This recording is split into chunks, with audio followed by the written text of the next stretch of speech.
আমার কাছে মনে হচ্ছে বিএনপি লেজে গোবরে করে ফেলছে। বিএনপি ভাবছে আওয়ামী লীগকে ঠেকানোর জন্য আমার এদের দরকার, সুতরাং এদের বেয়াদবি আমি সহ্য করি।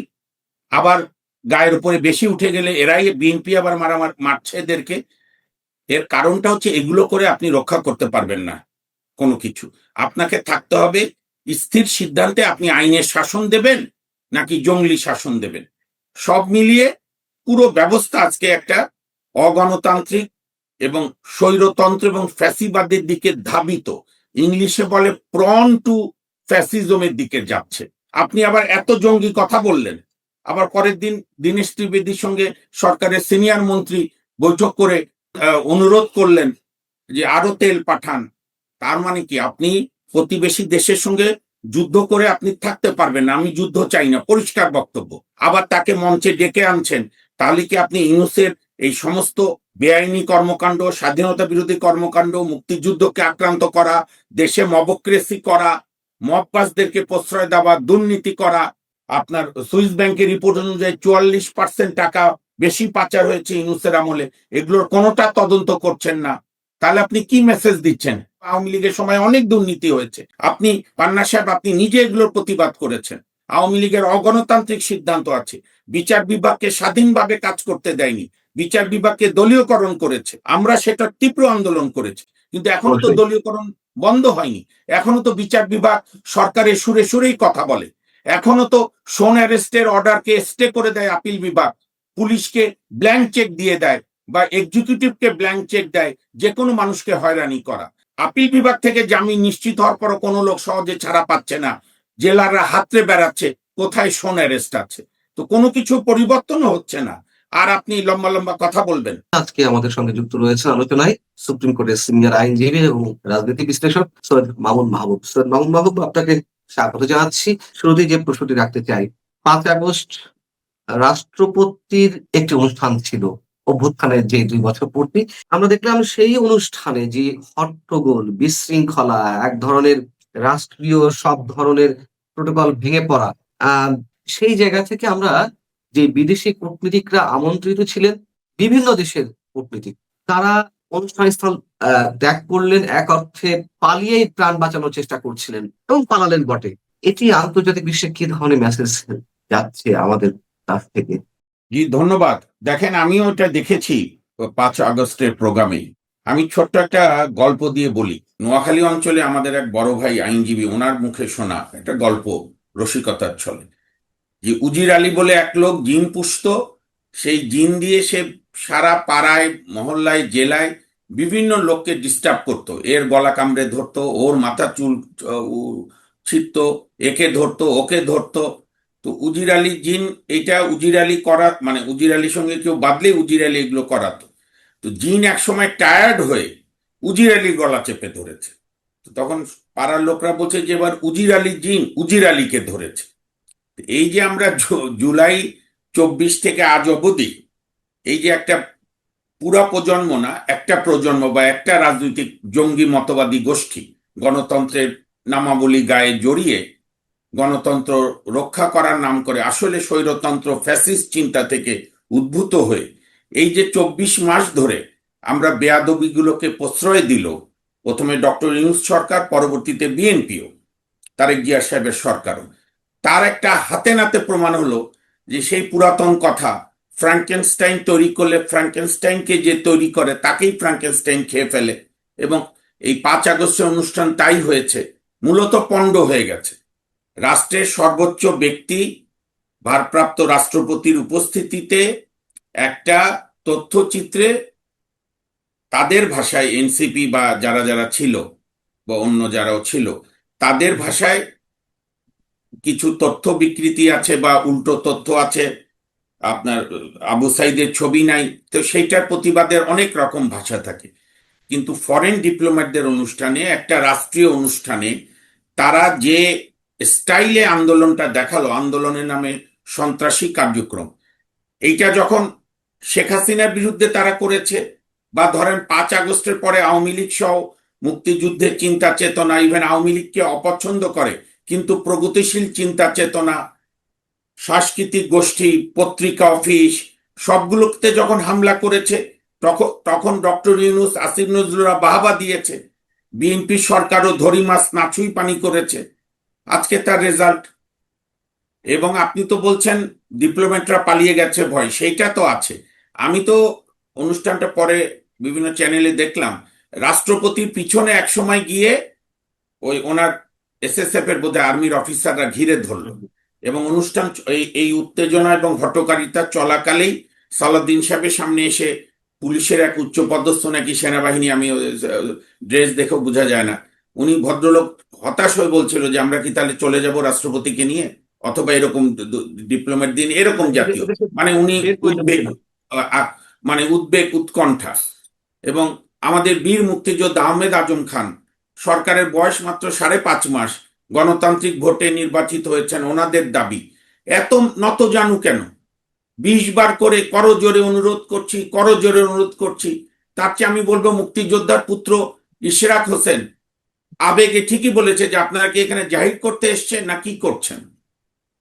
এই যে বেয়াদবিগুলোকে প্রশ্রয় দিলে, অসভ্যতাকে প্রশ্রয় দিলে, আনকালচার কালচারকে কালচার বললে, এবং অন্যের বাড়িতে আগুন দিলে যখন খুশি হন আপনি, তখন ওই আগুন আপনার বাড়িতে লাগে, এটাই তার প্রমাণ।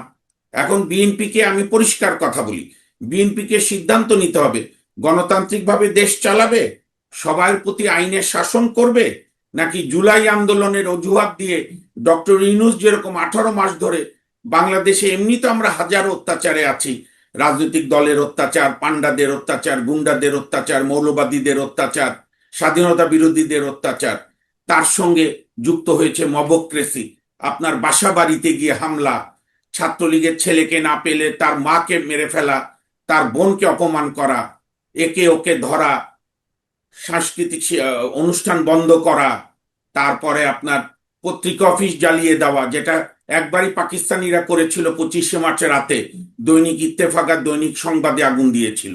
ঠিক পাকিস্তানি বাহিনীর, বর্বর বাহিনীর মতোই তাদের অনুসারীরা প্রথম আলো, ডেইলি স্টারে আগুন দিয়েছে।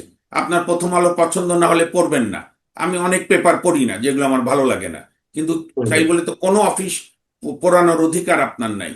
তো এই যে একটি অগণতান্ত্রিক কালচার এবং একটি ফ্যাসিবাদী চিন্তা, আমি এই সুযোগে আরেকটা কথা বলি, আজকাল একটা সবাই বলে কিছু হলে ফ্যাসিস্টের অনুসারী, ফ্যাসিস্ট। আপনি বলেন ফ্যাসিবাদের সংজ্ঞাটা একটু বোঝেন কিনা? ফ্যাসিবাদের কয়েকটা এস্টাবলিশ সংজ্ঞা আছে। এক হচ্ছে ভিন্ন মতকে দমন করা, বর্তমানে তাই করছে একটা। নাম্বার 2, আজ্ঞাবহ বিচার ব্যবস্থা, অব দালাল মিডিয়া, কৃত্রিম শত্রু সৃষ্টি করা, একটা জাতিগোষ্ঠী বা একটা রাজনৈতিক মতবাদকে টার্গেট করে তাকে হত্যা করা, সামাজিকভাবে নাজেহাল করা, আর লার্জার দ্যান লাইফ, অর্থাৎ একটা ব্যক্তি সব, অথবা একটা আদর্শই সব। যে একটা কোটা আন্দোলন থেকে শেষ মুহূর্তে সরকার বিরোধী আন্দোলন, তার সঙ্গে 15 বছরে বিএনপি সহ অন্যান্য দলগুলো যে সরকার বিরোধী আন্দোলন করছিল, সেই শক্তির মিলনে, হ্যাঁ, আওয়ামী লীগ সরকারের অসংখ্য অগণতান্ত্রিক সিদ্ধান্ত ছিল, অগণতান্ত্রিক পদক্ষেপ ছিল, কিন্তু আপনি তারপরে আপনি আপনি কতটা গণতান্ত্রিক আচরণ করছেন তার কোনোটা প্রমাণ আছে? বিশেষ করে এই যে জুলাই আন্দোলনের দোহাই দিয়ে, এখন তো জুলাই যোদ্ধা বললে সব মাপ, আর জুলাই যোদ্ধা বা কি টার্ম, সব মিলিয়ে পুরো ব্যবস্থা আজকে একটা অগণতান্ত্রিক এবং স্বৈরতন্ত্র এবং ফ্যাসিবাদের দিকে ধাবিত, ইংলিশে বলে প্রন টু ফ্যাসিজমের দিকে যাচ্ছে। এটা আমাদের খুব উদ্বেগের বিষয়। এবং রাষ্ট্রপতির অনুষ্ঠানে যে অসভ্যতা হয়েছে, বিএনপিকে এখন রাজনৈতিক সিদ্ধান্ত নিতে হবে যে এই বেয়াদবকে আর কতটা প্রশ্রয় তারা দেবে। এখন কি তারা তাদের প্রয়োজনে প্রশ্রয়টা দিচ্ছে? যেমন ইউনূস দিয়েছিল, আমরা দেখলাম যে বঙ্গভবনে যখন সাবেক রাষ্ট্রপতি শাহাবুদ্দিন সাহেব ছিলেন, তখনও বঙ্গভবন আক্রমণের মুহুর্মুহু প্রচেষ্টা, বঙ্গভবনের আশপাশে ককটেল বিস্ফোরণ, অনেক কিছু তো আমরা দেখেছি। মানে সেনাবাহিনীর সঙ্গে সংঘাত, সেনা সদস্যদের আহত হওয়া, এবং ভারপ্রাপ্ত রাষ্ট্রপতি হাফিজুদ্দিন সাহেব তিনি এই মন্তব্য করতে বাধ্য হলেন যে আমি ইংরেজিতে বক্তব্য দিতে চেয়েছিলাম কূটনীতিকদের উদ্দেশ্যে, যাতে আমাদের মেসেজ সারা বিশ্বে পৌঁছে যায়, সেটিও আমি দিতে পারলাম না। আহ আপনি বলছেন যে ফ্যাসিজমের দিকে যাচ্ছে, অবশ্যই মানে ফ্যাসিজমের যে, শুনেন, বুলগেরিয়ার বিখ্যাত বুদ্ধিজীবী দিমিত্রভ ফ্যাসিবাদের যে সংজ্ঞা দিয়েছে, যারা সারা বিশ্বে স্বীকৃত, এবং মার্কিন যুক্তরাষ্ট্রে ফ্যাসিজম বিরোধী জাদুঘরে ফ্যাসিবাদের সার্বজনীন ইন্টারন্যাশনালি রেকগনাইজড অ্যাক্লেইমড যে 7টা বৈশিষ্ট্য আছে, আমি যেগুলো বললাম আপনাকে, তো সবগুলি তো বাংলাদেশে বিদ্যমান দেখছি। তো এগুলো, এই যে অসভ্যতা, অ্যানার্কিজম, এটাকে যখন আপনি রাষ্ট্রীয় মদত দেন, তখন তো এটা রাষ্ট্রের কালচার দাঁড়ায়। আর বিদেশিরা যেটা ভাববে যে এরা, অনুষ্ঠান হচ্ছিল সাবেক বঙ্গবন্ধু আন্তর্জাতিক সম্মেলন কেন্দ্র, এখন তো আমাদের সরকারগুলোর প্যাটার্ন আসলে সব নাম বদল করে, যাক এখন যে নাম হয়েছে ইন্টারন্যাশনাল কনভেনশন সেন্টার। তো সেইখানকার ভিতরে কিন্তু রাষ্ট্রপতি যেহেতু, কাজে এটা সর্বোচ্চ অনুষ্ঠান, সেই অনুষ্ঠানেরই বিদেশিরা বুঝলো কোনো সিকিউরিটি নাই। তো এখানে আপনার ওই আপনার কথায়, মুখের কথায় বিদেশিরা এসে বিনিয়োগ করবে, বিনিয়োগ এত সহজ না। ওরা খবর টবর নিয়ে আসবে। যেখানে রাষ্ট্রপতির সিকিউরিটির জন্য মঞ্চে রাষ্ট্রপতির সামরিক অফিসারদের উঠে যেতে হয়। আমি তো এই যে ভারপ্রাপ্ত রাষ্ট্রপতি বা স্পিকার সাহেব, আমি তো ওনার আচরণও আমি লজ্জিত একজন মুক্তিযোদ্ধার সন্তান হিসেবে। এত বড় বেয়াদবির পর ওনার উচিত ছিল অনুষ্ঠান বন্ধ করে তৎক্ষণাৎ সিদ্ধান্ত দেওয়া যে এটা তদন্ত করো, কারা দায়ী, এই ঘটনা ঘটলো কেন, প্রয়োজনে এই অনুষ্ঠান আবার হবে। এটা তো আপনি সন্ত্রাসীদের সঙ্গে আপোষ করলেন, আপনি মব স্টার, মববাজদের সঙ্গে আপোষ করলেন। এই আপোষের রেজাল্ট বিএনপির জন্য ভালো হবে না ভাই, এখন শুনতে অপ্রিয় লাগলেও। এই এই এই কিন্তু আপোষ, এই মবদের সঙ্গে আপোষ যেটা বিএনপি করছে, এই আপোষ, এই মব একদিন তাদেরকেও কামড় দেবে, অলরেডি দিচ্ছে। আমরা জুলাই অনুষ্ঠানকে কেন্দ্র করে বা 5 আগস্টের অনুষ্ঠানকে কেন্দ্র করে আরেকটি ঘটনা দেখলাম। আহ সেটি প্রধানমন্ত্রীর অনুষ্ঠান, জুলাই জাদুঘর উদ্বোধন অনুষ্ঠানে ডক্টর ইউনূস দর্শক সারিতে বসেছিলেন। আমাদের প্রধানমন্ত্রী তাকে সম্মান জানালেন, তাকে মঞ্চে ডেকে তার পাশে বসানোর ব্যবস্থা করলেন। ওকে, ভালো, ঠিক আছে, তিনি গুরুজনদের সম্মান দিচ্ছেন। কিন্তু যে ডক্টর ইউনূসের বিরুদ্ধে শত শত শিশু হত্যার অভিযোগ, যে ডক্টর ইউনূস এবং তার উপদেষ্টা পরিষদের বিরুদ্ধে দুর্নীতির অসংখ্য অভিযোগ, আমাদের মুক্তিযুদ্ধের ইতিহাসের খোল নলচে পাল্টে দেওয়ার অভিযোগ, মবক্রেসি সৃষ্টির অভিযোগ, জঙ্গিবাদে উস্কানি দেওয়ার অভিযোগ, একের পর এক মামলা করতে যাওয়া হয়, সেই মামলা গ্রহণ করা হয় না। আপনি নিজেও মামলা করেছেন, সেই মামলা খারিজ হয়ে যায়। সেই ব্যক্তিকে আসলে মঞ্চে ডেকে আমরা এটি কতটা স্বাভাবিকভাবে ধরবো? এটি কেবলই শ্রদ্ধা প্রদর্শন? আর যদি শ্রদ্ধা প্রদর্শন হয়েই থাকে, তাহলে যে শত শত শিশুর যে মানে নিহত হলো, তাদের যে বাবা মা, তাদের প্রতি কি সম্মান জানানো হলো? না, আমি, ওটা হচ্ছে যে অনুষ্ঠান স্থলে ডক্টর ইউনূস সাহেব নিচে মানে মঞ্চের বাইরে শ্রোতাদের আসনে বসা ছিলেন। জনাব তারেক রহমান সম্মানিত প্রধানমন্ত্রী ওনাকে এনে, ডেকে এনে হাত ধরে অনুরোধ করে পাশে বসিয়েছেন। আমি এই রাজনৈতিক শিষ্টাচারকে সম্মান জানাই, তারেক জিয়ার এই ভূমিকাকে আমি স্বাগত জানাই। কিন্তু এই ভূমিকার আরো একটু ভূমিকা রয়ে গেছে, আরো একটু কাজ রয়ে গেছে। সেই কাজটা যদি এখনো তারেক জিয়া সাহেব করে, তার সরকার করে, তাহলে আমরা বুঝবো যে শিষ্টাচারও ভালো, আবার আইনের শাসনও হচ্ছে। আপনি ইউনূসের বিরুদ্ধে অন্য মহসিন সাহেব যখন মামলা করতে গেল, অ্যাটর্নি জেনারেল ঝাঁপিয়ে পড়লো যে না, এগুলো কোনো তদন্ত করতে দেওয়া যাবে না, অন্য মামলায় বলছি, আবার তাকে মঞ্চে ডেকে আনছেন। তাহলে কি আপনি ইউনূসের এই সমস্ত বেআইনি কর্মকাণ্ড, স্বাধীনতা বিরোধী কর্মকাণ্ড, মুক্তিযুদ্ধকে আক্রান্ত করা, দেশে মবক্রেসি করা, মববাজদেরকে প্রশ্রয় দেওয়া, দুর্নীতি করা, আপনার সুইস ব্যাংকের রিপোর্ট অনুযায়ী 44% টাকা বেশি পাচার হয়েছে ইউনূসের আমলে, এগুলোর কোনোটা তদন্ত করছেন না? তাহলে আপনি কি মেসেজ দিচ্ছেন? যে তাহলে কি এই সরকার ইউনূসেরই এক্সটেনশন? তাহলে কি জুন 25 সালে যে তারেক জিয়া এবং ইউনূসের মধ্যে বৈঠক হয়েছিল বর্তমান প্রধানমন্ত্রী সাহেবের সঙ্গে, তা সেটা কি এই বৈঠকেরই রেজাল্ট? তাহলে মানুষও বুঝবে, মানুষও তার মতো করে সিদ্ধান্ত নেবে। আহ শেখ হাসিনার বক্তব্যকে কেন্দ্র করে অনেক কিছুই ঘুরে গেল আমরা দেখলাম, এবং আহ আগে থেকেই সরকারের পক্ষ থেকে নিষেধাজ্ঞা জারি করা হলো।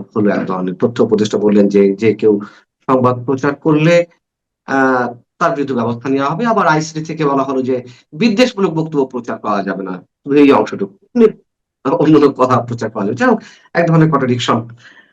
আহ পরবর্তীতে আমরা দেখলাম যে শেখ হাসিনা যখন বক্তব্য দিলেনই, সংবাদ সম্মেলনে উপস্থিত হলেনই, তারপরে পররাষ্ট্র মন্ত্রণালয়ের একটি বিজ্ঞপ্তি, বিজ্ঞপ্তি ঠিক নয়, করা প্রতিবাদ, প্রতিক্রিয়া, এবং সেখানে যেসব শব্দ ইউজ করা হয়েছে, যে টার্ম গুলো ইউজ করা হয়েছে, সেটা নিয়ে তুমুল সমালোচনা চলছে গত 2-3 দিন ধরে।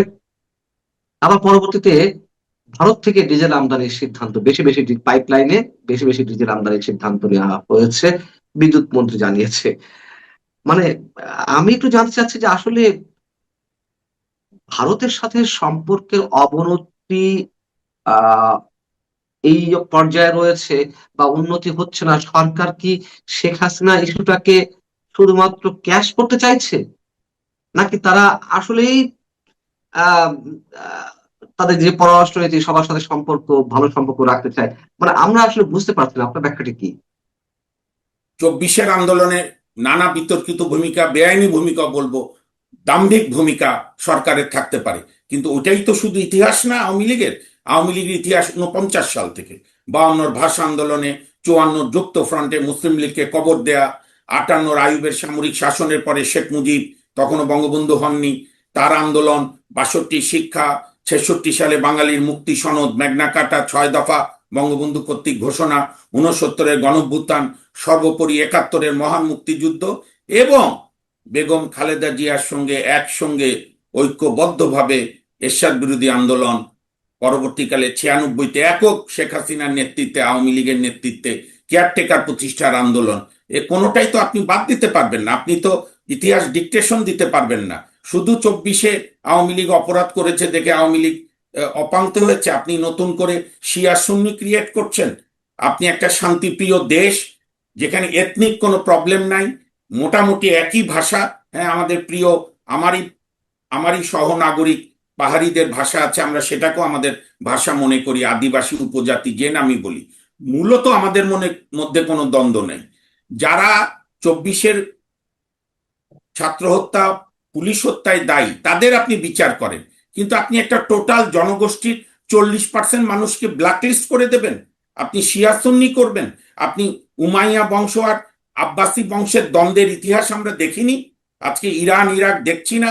সিরিয়া দেখছি না? আমরা কি বাংলাদেশকে গৃহযুদ্ধের দিকে ঠেলে দেব এগুলো কথা বলে? আপনি যারাই যারাই দায়ী বিভিন্ন হত্যাকাণ্ডে, বা আওয়ামী লীগের সময় অনেক দুর্নীতি হয়েছে, আপনি পান্না সাহেব আপনি নিজে এগুলোর প্রতিবাদ করেছেন। আওয়ামী লীগের অগণতান্ত্রিক সিদ্ধান্ত আছে, বিচার বিভাগকে স্বাধীনভাবে কাজ করতে দেয়নি, বিচার বিভাগকে দলীয়করণ করেছে, আমরা সেটা তীব্র আন্দোলন করেছি, কিন্তু এখনো তো অবশ্যই। দলীয়করণ বন্ধ হয়নি। এখনো তো বিচার বিভাগ সরকারের সুরে সুরেই কথা বলে। এখনো তো শোন অ্যারেস্টের অর্ডারকে স্টে করে দেয় আপিল বিভাগ, পুলিশকে ব্ল্যাঙ্ক চেক দিয়ে দেয়, বা এক্সিকিউটিভকে ব্ল্যাঙ্ক চেক দেয় যে কোনো মানুষকে হয়রানি করা। আপিল বিভাগ থেকে জামিন নিশ্চিত হওয়ার পরও কোনো লোক সহজে ছাড়া পাচ্ছে না, জেলাররা হাতড়ে বেড়াচ্ছে কোথায় শোন অ্যারেস্ট আছে। তো কোনো কিছু পরিবর্তনও হচ্ছে না, আর আপনি লম্বা লম্বা কথা বলবেন। আপনি শেখ হাসিনার নিউজ শোনেন, 2010 কি 11 সালে আওয়ামী লীগের কতিপয় দল বা আইনজীবী রিট করে তারেক রহমানের প্রচার বন্ধ করে দিল বাংলাদেশের সব টেলিভিশন। উল্টো রেজাল্টটা কি হলো? অনলাইনে উনি আরো সক্রিয় হলেন, মাফ করবেন, উনি আরো সক্রিয় হলেন, কারণ উনিও বিএনপির মতো একটা বড় রাজনৈতিক দল, যারাও বাংলাদেশের ওই আওয়ামী লীগের মতোই জনগোষ্ঠী 35 থেকে 40% জনগোষ্ঠীরই প্রতিনিধিত্ব করে। আওয়ামী লীগ আর বিএনপির বাড়িতে কোনো কিছু হলো না। এর আগে জাসদ বাসদ কমিউনিস্ট পার্টিরা ট্রাই করেছিল, পারেনি কেউ, আওয়ামী লীগের কোলে গিয়ে বিলীন হয়ে গেছে। আবার আওয়ামী লীগের আমলে এই যে গণ অধিকার, নাগরিক ঐক্য, তারপরে আপনার কি নাম, গণসংহতি সহ আরো অনেকগুলো, অনেক লম্বা লম্বা কথা, নয়া বন্দোবস্ত, নয়া গণতন্ত্র, ওই মেনন ভাই ইনু ভাইদের মতোই শেখ হাসিনার বদলে তারেক জিয়ার কোলে গিয়ে বিলীন হয়ে গেল। আবার গণ অধিকারের এক নেতা তো পার্টির সাধারণ সম্পাদকের পদ ছেড়ে দিয়ে একটা এমপি হওয়ার জন্য বিএনপির কর্মী হিসাবে জয়েন করলো। আমরা তো এই রাজনৈতিক সুবিধাবাদী দেখছি। তো সুতরাং আওয়ামী লীগ বিএনপির বাইরে তো এখন কোনো কিছু ভাবাও যাচ্ছে না। তা আপনি সেই জনগোষ্ঠীর প্রধানের রাজনৈতিক বক্তব্য, তার অনুষ্ঠান আপনি বন্ধ করতে বলবেন, আপনার ক্ষমতা আছে করেন, কিন্তু এটা তো পারা যাবে না। এটা তো আধুনিক যুগ, গ্লোবাল ভিলেজ, মিডিয়ার যুগ, যার ফলে দেখা গেছে নর্মাল যা দেখতো তার চেয়ে 4 গুণ মানুষ দেখেছে। আগে হয়তো দেখতো খালি আওয়ামী লীগের সমর্থকরা, এখন আমরাও যারা নর্মাল নাগরিক আমরাও আগ্রহ করে দেখেছি যেখান থেকে পেরেছি, যে কি এমন বলেছে বা বলবে যার জন্য এই সরকার এত নার্ভাস। সালাউদ্দিন সাহেব বলছে দিল্লিতে আওয়ামী লীগের দাফন হয়েছে, কোনো আওয়ামী লীগ নাই বাংলাদেশে। তাহলে শেখ হাসিনা দিল্লিতে বসে কি বলছে না বলছে, এতে আপনাদের এত মাথা ব্যথা কেন, এত টেনশন কেন? আবার আমার তো দুঃখ লাগছে যে দিন শেষে তো আমি বাংলাদেশে নাগরিক এবং আমি আমার দেশকে নিয়ে গর্ব করি। আমার দেশে তো আন্তর্জাতিকভাবে আমার তো মর্যাদাই নাই যে কতগুলো অযোগ্য কর্মকর্তা, অযোগ্য ব্যক্তি পররাষ্ট্র মন্ত্রণালয়ের দায়িত্ব, এর একটা প্রতিবাদ করতে 8-9 বার কারেকশন করতে হয়। আবার আপনি সমস্ত শিষ্টাচার লঙ্ঘন করে স্টেটমেন্ট দিয়েছেন, এটা পারেন না। আপনি আপনার প্রতিবাদ জানাবেন ডিপ্লোম্যাটিক ভাষায়। এইটা আমি যদি ভারতও ডিপ্লোম্যাটিক ভাষার বাইরে এরকম কোনো মন্তব্য করতো, পাকিস্তান করতো, আমি তারও প্রতিবাদ করতাম। এবং আপনি জানেন বোধহয় কোনো একটা টক শোয়ে ভারতের এক সাংবাদিক বাংলাদেশকে অসম্মানমূলক কথা বলেছিল, আমি তীব্র প্রতিবাদ করেছিলাম যে না, আপনার কোনো রাইট নেই আমার বাংলাদেশকে অপমান করা। তো সেরকম আপনি আবার এত জঙ্গি কথা বললেন, আবার পরের দিন দীনেশ ত্রিবেদীর সঙ্গে সরকারের সিনিয়র মন্ত্রী বৈঠক করে অনুরোধ করলেন যে আরো তেল পাঠান। তার মানে কি আপনি প্রতিবেশী দেশের সঙ্গে যুদ্ধ করে আপনি থাকতে পারবেন না? আমি যুদ্ধ চাই না, পরিষ্কার বক্তব্য, যে যাই বলুক। আমি ভারতের সঙ্গে, পাকিস্তানের সঙ্গে, বার্মার সঙ্গে আমি কোনো যুদ্ধ চাই না, কারণ যুদ্ধ কোনো সমস্যার সমাধান করে না। এটা দ্বিতীয় বিশ্বযুদ্ধে হিটলার জীবন দিয়ে প্রমাণ করেছে যে যে অগ্রগতি হিটলার করেছিল, কিন্তু এই যুদ্ধ করে অন্য দেশ আক্রান্ত করতে গিয়ে নিজেই ইতিহাসে বিনাশ হয়েছে। আপনি চোখে চোখ রেখে, আপনার স্বার্থ রেখে আপনি ডিপ্লোম্যাটিক ভাষায় সমাধান করবেন, সেই যোগ্যতা বিএনপি সরকার দেখাতে পারছে না। সেই যোগ্য লোক বিএনপি সরকার কোথাও দেয়নি। এবং শেখ হাসিনার কে আমি একটা কথা বলি, আজকে বিএনপি যদি মনে করে যে জেল জুলুম নির্যাতন করে আরো অ্যারেস্ট করবে এবং আওয়ামী লীগকে বাংলাদেশ থেকে উধাও করে দেবে, এই চেষ্টা অতীতে আইয়ুব খান, ইয়াহিয়া খানরা করেছিল, ব্যর্থ হয়েছে। ইভেন খোদ আওয়ামী লীগ বিশেষ করে 18-র পর থেকে বিএনপিকে রাজনৈতিকভাবে নির্মূল করার, ইভেন নানা রকম অত্যাচার করার চেষ্টা করে ব্যর্থ হয়েছে। বিএনপিও 2001 থেকে 2006 হয়তো বিএনপি সরকারের মদতে হোক, প্রকাশ্য হোক অপ্রকাশ্য হোক, কারণ সরকার দায়িত্ব এড়াতে পারে না, 21শে আগস্টে গ্রেনেড হামলা করে 24 জনকে হত্যা করেও আওয়ামী লীগের অগ্রযাত্রা থামাতে পারেনি। এবং ওই দিনও পুলিশের কি বর্বরতা! গ্রেনেড হামলার পর যখন আহতদেরকে লোক একে অপরকে হেল্প করছে, জনগণ গেছে স্বতঃস্ফূর্তভাবে, তখন পুলিশ টিয়ার গ্যাস ছুড়েছে। আমরা কি এগুলো ভুলে গেছি? আমরা বিভিন্ন সরকারের অগণতান্ত্রিক আচরণ, স্বৈরতান্ত্রিক আচরণ আমরা দেখিনি? আমরা নিজেরা ভুক্তভোগী হইনি? আমরা বিচার বিভাগের দলবাজি করা দেখিনি সব সরকারের সময়? এখন যেন মনে হচ্ছে সব সাধু হয়ে গেছে, একমাত্র আওয়ামী লীগই দোষ করেছে, আর এরা সব আপনার